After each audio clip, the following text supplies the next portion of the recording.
Friends, welcome back to my channel. ഇന്ന് വളരെ സിമ്പിളായിട്ടുള്ളൊരു പാസ്ത റെസിപ്പിയാണ് ഞാൻ കാണിക്കുന്നത്. പാസ്ത നന്നായിട്ട് കുക്ക് ചെയ്തെടുത്തിട്ടുണ്ട്. വെള്ളം വെച്ച് ചൂടായി വരുമ്പോഴേക്കും അതിലേക്ക് പാസ്ത ഇട്ടതിന് ശേഷം കുറച്ച് ഉപ്പ് കൂടി ചേർത്ത് നന്നായിട്ട് കുക്ക് ചെയ്തെടുക്കാം. 10 മിനിറ്റ് കൊണ്ട് നന്നായിട്ട് കുക്കായി കിട്ടും. പിന്നെ കുറച്ച് ഒലിവ് ഓയിൽ കൂടി ചേർത്ത് കൊടുക്കാം. അപ്പോൾ പാസ്ത തമ്മിൽ ഒട്ടിപ്പിടിക്കാതെ ഇരിക്കും. 200 ഗ്രാം പാസ്തയാണ് ഞാൻ എടുത്തിട്ടുള്ളത്. ഇതിലേക്കായി കുറച്ച് വെജിറ്റബിൾസ് എടുത്തിട്ടുണ്ട്.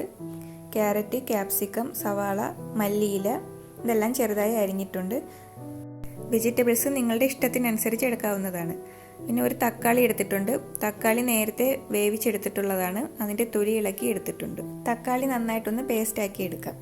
ഇൻഗ്രീഡിയൻസ് എല്ലാം റെഡി ആയിട്ടുണ്ട്. ഇനി നമുക്ക് പാസ്ത ഉണ്ടാക്കാൻ തുടങ്ങാം. പാൻ ചൂടാവുമ്പോൾ അതിലേക്ക് 1 ടീസ്പൂൺ ബട്ടർ ഇട്ട് കൊടുക്കാം. ബട്ടർ ഒന്ന് മെൽറ്റായി വരുമ്പോൾ അതിലേക്ക് 1 അല്ലി വെളുത്തുള്ളി ചെറുതായിട്ട് അരിഞ്ഞ് ചേർത്ത് കൊടുക്കാം.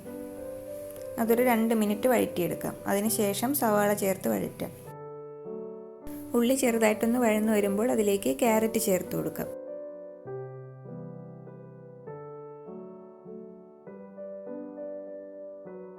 ആവശ്യത്തിനുള്ള ഉപ്പ് കൂടി ചേർത്ത് കൊടുക്കാം.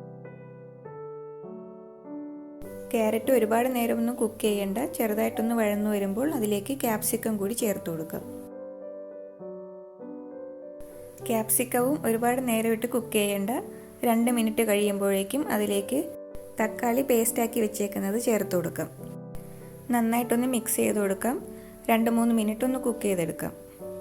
നേരത്തെ കുക്ക് ചെയ്ത തക്കാളിയാണ്, എന്നാലും 2-3 മിനിറ്റ് ഒന്ന് വെയിറ്റ് ചെയ്യാം. ഈ സമയത്ത് ഇതിലേക്ക് കുറച്ച് പെരിഞ്ചീരകത്തിൻ്റെ പൊടി കൂടി ചേർക്കാം. 1/4 ടീസ്പൂൺ മതിയാകും. ഇതൊരു പ്രത്യേക ടേസ്റ്റാണ്. ഇനി ഇതിലേക്ക് പാപ്രിക്ക പൗഡർ ചേർക്കുന്നുണ്ട്. അത് കയ്യിലുണ്ടെങ്കിൽ ചേർക്കാം, ഇല്ലെങ്കിൽ ഇതിന് പകരം ചില്ലി ഫ്ലേക്സ് ചേർക്കാം. ഇത് ചുമന്ന ക്യാപ്സിക്കം പൊടിച്ചതാണ്. ഇത് 1 ടീസ്പൂൺ ചേർക്കുന്നുണ്ട്. 2 മിനിറ്റ് കഴിയുമ്പോഴേക്കും ഇതിലേക്ക് പൊടികൾ ചേർത്ത് കൊടുക്കാം. മഞ്ഞൾപ്പൊടി 1/4 ടീസ്പൂൺ, മുളക് പൊടി 1/2 ടീസ്പൂൺ. നന്നായിട്ട് മിക്സ് ചെയ്തെടുക്കാം. ഇതിൻ്റെ പച്ച മണമൊന്ന് മാറി വരണം. അതിനുശേഷം ഇതിലേക്ക് 1 മുട്ട ഒഴിച്ച് നന്നായിട്ടൊന്ന് ചിക്കിയെടുക്കാം. തക്കാളിക്ക് നല്ല പുളിയുണ്ടെങ്കിൽ കുറച്ച് പഞ്ചസാര കൂടി ചേർത്ത് കൊടുക്കാം. അപ്പോൾ നല്ലൊരു ടേസ്റ്റ് കിട്ടും. എല്ലാം ഒന്ന് ബാലൻസായി കിട്ടും. മുട്ട നന്നായിട്ട് വെന്തിട്ടുണ്ട്. ഇനി ഇതിലേക്ക് നമ്മൾ കുക്ക് ചെയ്ത് വെച്ചേക്കുന്ന പാസ്ത ചേർത്ത് കൊടുക്കാം.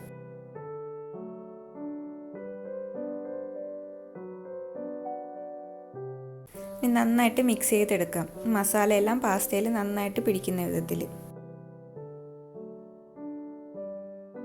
കുറച്ച് വെള്ളം കൂടി ചേർക്കുന്നുണ്ട്, ഇല്ലെങ്കിൽ ഇത് ഒരുപാട് ഡ്രൈ ആയി പോകും. 1-2 ടേബിൾ സ്പൂൺ ചേർത്ത് കൊടുക്കാം. കുക്ക് ചെയ്ത പാസ്ത ആയതുകൊണ്ട് ഇനിയൊരു കുക്കിങ്ങിൻ്റെ ആവശ്യമില്ല.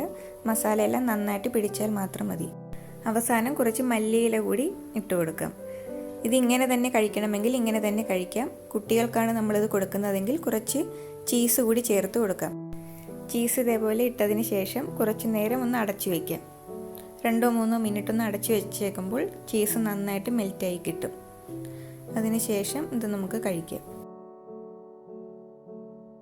ഈ രീതിയിൽ പാസ്ത തയ്യാറാക്കിയിട്ടില്ലാത്തവർ ഇതേപോലെ ഒന്ന് ട്രൈ ചെയ്ത് നോക്കണം. ഇഷ്ടപ്പെട്ടെങ്കിൽ ഒന്ന് ലൈക്ക് ചെയ്യണം, കമൻറ്റ് ചെയ്യണം.